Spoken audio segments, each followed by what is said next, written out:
Friends welcome to web economics. उम्मीद है तुसी सारे ठीक हो। अज के लैक्चर विच आपां पता करांगे कि extension in demand and increase in demand विच की डिफरेंस है। मोस्ट ऑफ द स्टूडेंट्स ये समझ लैंदे ने कि दोनों विच कोई डिफरेंस नहीं है, increase in demand and extension in demand same चीज़ है। पर अज आपां देखते हैं कि एक्सटेंशन इन डिमांड की है एंड इनक्रीज इन डिमांड की है। सब तो पहला आपां देखते हैं कि एक्सटेंशन इन डिमांड की है। ਜਦੋਂ ਵੀ ਕਿਸੇ ਚੀਜ਼ ਦੇ ਪ੍ਰਾਈਸਿਸ ਡਾਊਨ ਹੋ ਜਾਂਦੇ ਨੇ ਤਾਂ ਆਪਾਂ ਪੜਿਆ ਲਾ ਆਫ ਡਿਮਾਂਡ ਵਿੱਚ ਕਿ ਉਹਦੀ ਡਿਮਾਂਡ ਇਨਕਰੀਜ਼ ਹੋ ਜਾਂਦੀ ਹੈ। ਕਿਸ ਰੀਜ਼ਨ ਕਰਕੇ? ਕਿ ਉਹਦੇ ਪ੍ਰਾਈਸਿਸ ਡਾਊਨ ਹੋ ਗਏ। ਸੋ ਇਹ ਐਕਸਟੈਂਸ਼ਨ ਇਨ ਡਿਮਾਂਡ ਹੈ। ਪਰ ਇਸ ਦੇ ਉਲਟ ਇਨਕਰੀਜ਼ ਇਨ ਡਿਮਾਂਡ ਦਾ ਮਤਲਬ ਹੈ ਕਿ ਪ੍ਰਾਈਸਿਸ ਕੌਨਸਟੈਂਟ ਰਹਿਣਗੇ पर अदर वेरीएबल्स कारण ਉਹਦੇ ਵਿੱਚ जो इनक्रीज ਹੁੰਦੀ है डिमांड ਵਿੱਚ जो इनक्रीज ਹੁੰਦੀ है रैदर दैन प्राइसिस ਉਹ है इनक्रीज इन डिमांड। ਹੁਣ जो अदर सैकेंड जो ਇਹਨਾਂ ਵਿੱਚ मेन डिफरेंस है कि ਜਿਹੜੀ extension in demand the movement है ਉਹ अलोंग टू कर्व हैपन करती है। पर शिफ्टिंग इन डिमांड ਹੁੰਦੀ है ਜਦੋਂ ਰਾਈਟਵਰਡ शिफ्ट हो ਜਾਂਦੀ है ਇਹ है इनक्रीज इन डिमांड। सो ਆਪਾਂ ਦੋਨਾਂ ਨੂੰ डायग्राम्स ਦੇ थ्रू समझਣ ਦੀ कोशिश करते हैं। सब तो पहला आप देखते हैं कि एक्सटेंशन इन जो डिमांड है उसका डायग्राम किस तरह होएगा। इत्थे देखो जो प्राइसिस OP1 सी मतलब कि प्राइसिस ज़्यादा सी तो जो उसकी क्वांटिटी की डिमांड सी OQ1 सी घट सी।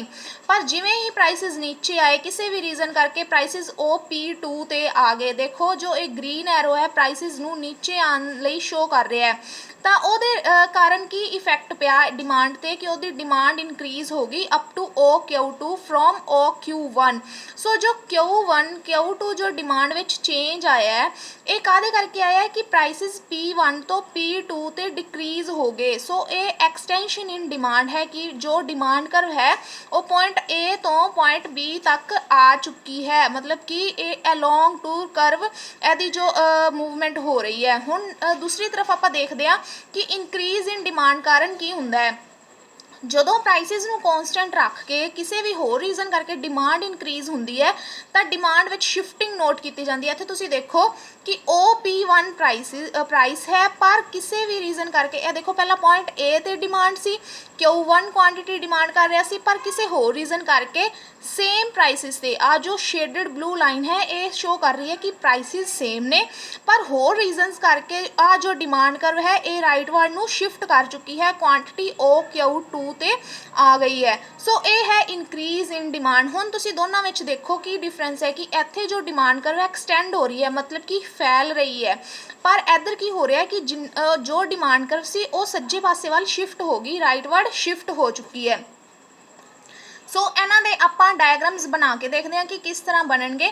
सो सब तो पहला आपां देखते हैं कि P1 प्राइस ते वो कितनी क्वांटिटी डिमांड कर रहा है वो कर रहा है OQ1 क्वांटिटी डिमांड कर रहा है। ए पॉइंट है जिथे और पहला डिमांड कर रहा है। हुण देखो कि प्राइसिस किसी रीजन करके P2 ते आ गए। P2 ते प्राइसिस आन करके उन्हें क्वांटिटी नू इंक्रीज करता Q2 ते आ गया। हुण देखो कि आ प्राइसिस डाउन हो गए ने ते आ क्वांटिटी इंक्रीज होगी। सो ये जो पॉइंट है B पॉइंट है जदों आपां A ते B पॉइंट नू मैच करांगे A ते B पॉइंट नू मैच करांगे तो ये की होया ये है extension in demand. Demand curve extend होई है एक्सटेंड डिमांड कर्व होई है एक्सटेंशन हुई है demand curve they which demand they which extension हुई है।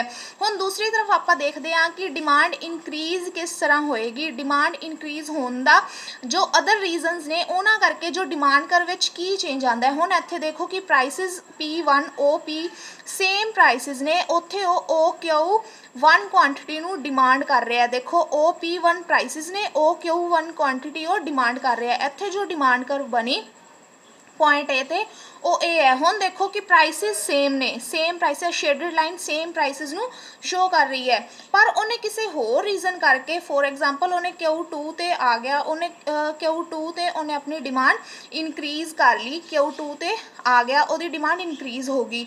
हुण एज सेम प्राइसिस सेम ने पर ओदी जो डिमांड है वो Q2 ते आ गई। हुण इत्थे देखो B पॉइंट ते आ जो डिमांड कर्व है राइट वार्ड नू शिफ्ट हो चुकी है। देखो राइट वार्ड नू शिफ्ट होगी। सो ये डिफरेंस है ये की है इनक्रीज्ड कर्व है इनक्रीज्ड डिमांड कर्व है।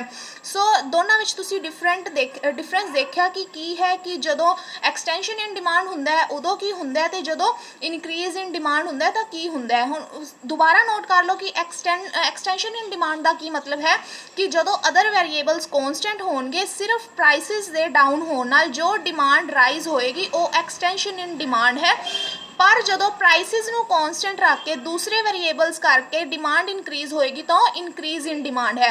ਉਮੀਦ ਹੈ ਤੁਹਾਨੂੰ ਇਹ ਕਨਸੈਪਟ ਕਲੀਅਰ ਹੋ ਗਿਆ ਹੋਏਗਾ, ਦੋਨਾਂ ਵਿੱਚ ਕੀ ਡਿਫਰੈਂਸ ਹੈ ਇਹ ਕਲੀਅਰ ਹੋ ਗਿਆ ਹੋਏਗਾ। ਅਗਰ ਤੁਹਾਨੂੰ ਇਹ ਕਲੀਅਰ ਹੋ ਗਿਆ ਤਾਂ ਪਲੀਜ਼ ਚੈਨਲ ਨੂੰ ਸਬਸਕ੍ਰਾਈਬ ਕਰੋ, ਲਾਈਕ ਕਰੋ, ਵੀਡੀਓ ਨੂੰ ਸ਼ੇਅਰ ਕਰੋ। ਉਮੀਦ ਹੈ ਤੁਹਾਨੂੰ ਪਸੰਦ ਆ ਰਹੀਆਂ ਹੋਣਗੀਆਂ। Thank you very much.